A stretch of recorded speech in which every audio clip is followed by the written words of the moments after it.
Hi, I'm Jodi Daly, and welcome to Let's Talk. Today's show is about the changing workplace and how companies and their employees are taking advantage of new ways of getting things done. Did you know that it's estimated that almost 25% of employees do some of their work at home? And this, in turn, is definitely changing people's lifestyles, their eating habits, and even their relationships.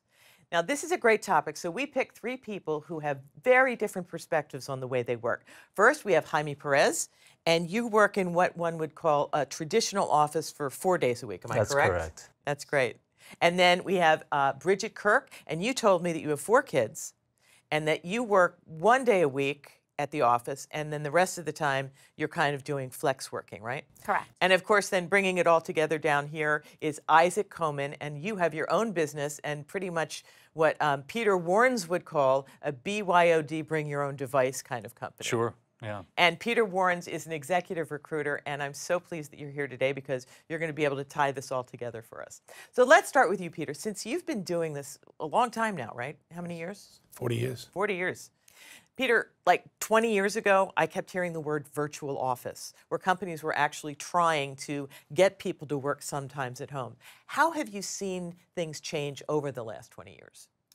Well, technology has allowed people to work from just about anywhere if they're capable of doing it. So that's the big change.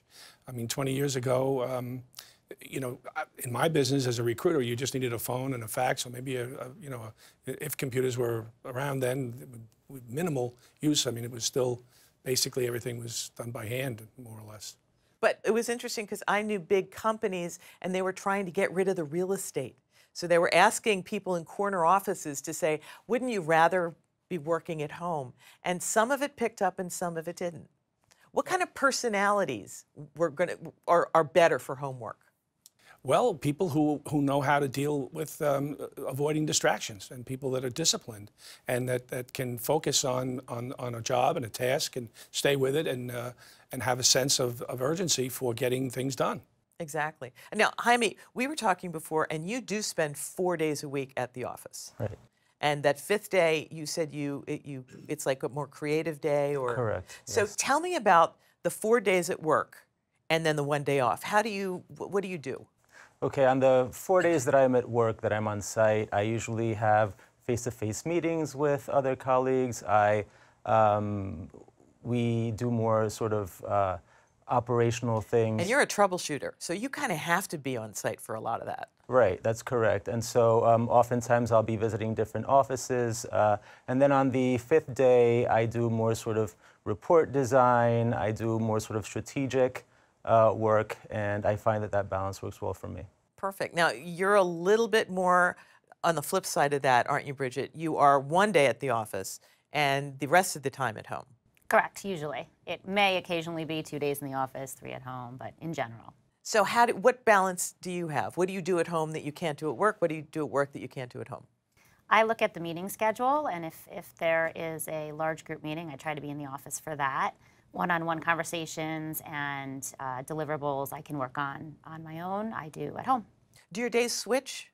Yes, I look at the meeting schedule and I pick which day or days would make the most sense for me to be in the office. Very flexible. Or if there's a soccer game that you have to be too, so you're definitely going to have that. Because you have 4 kids. Correct. Yeah, so that's not easy. No, it's not.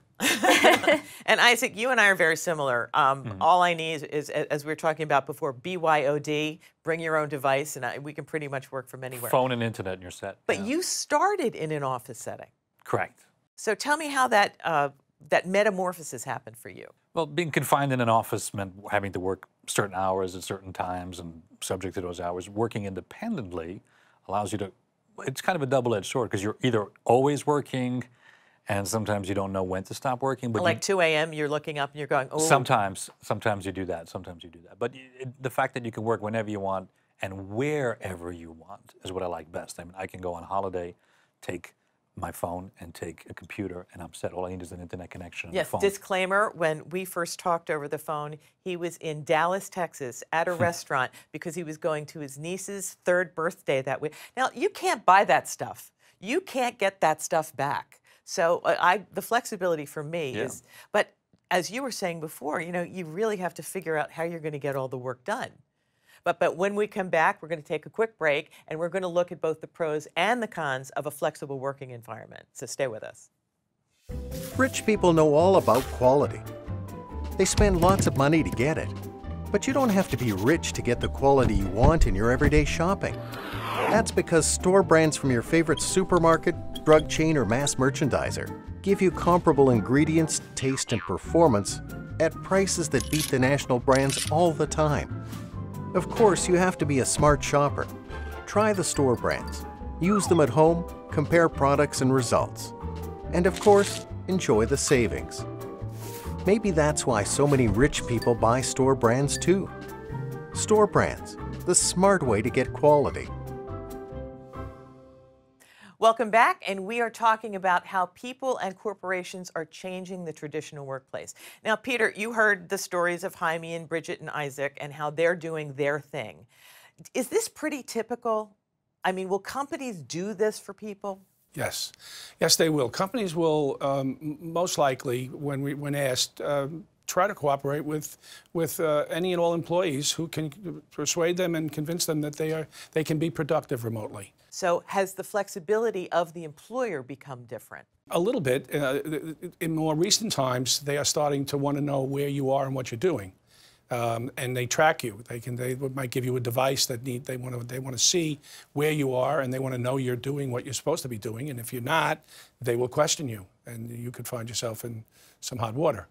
That's pretty scary, thinking, well, actually, no, it's not, because we're tracked all the time. I mean, we've all got our phones and everybody's got GPS. But there's one guy who didn't need any tracking, and we'll show you just exactly how working at home may not be the best when it doesn't go so well. So take a look at this.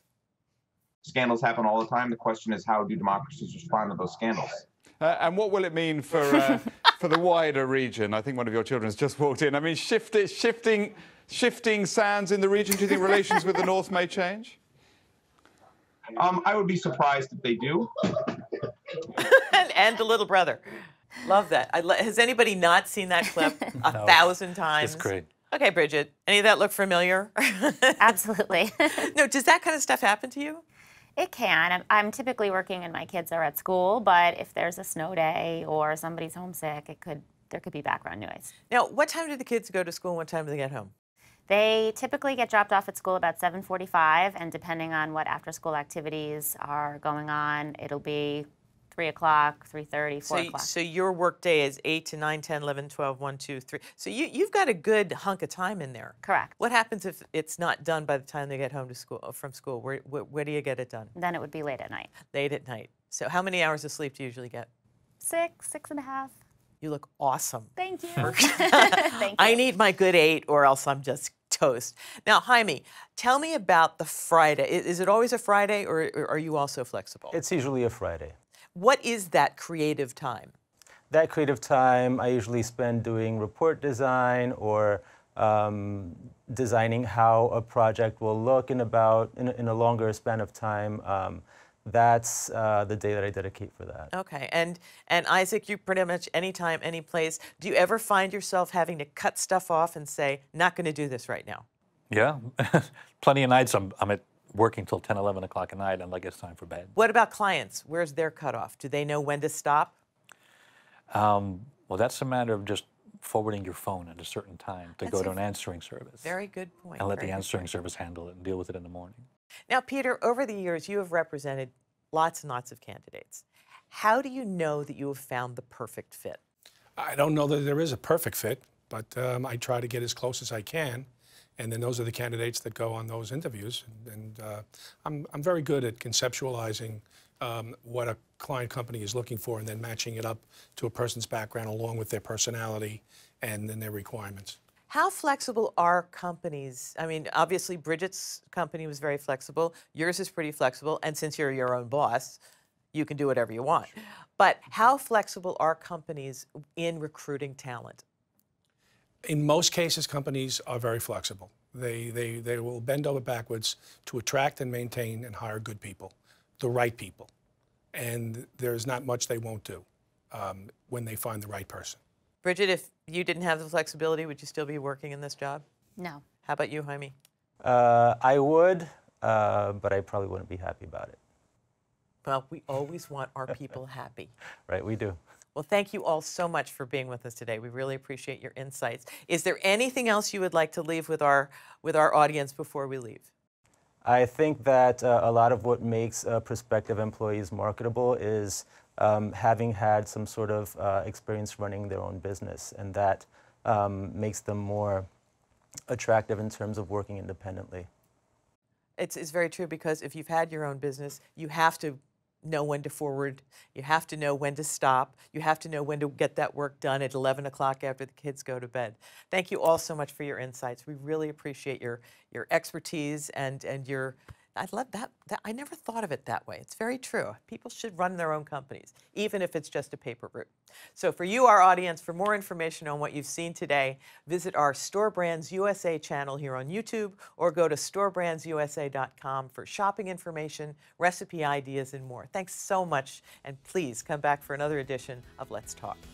We'll see you guys too.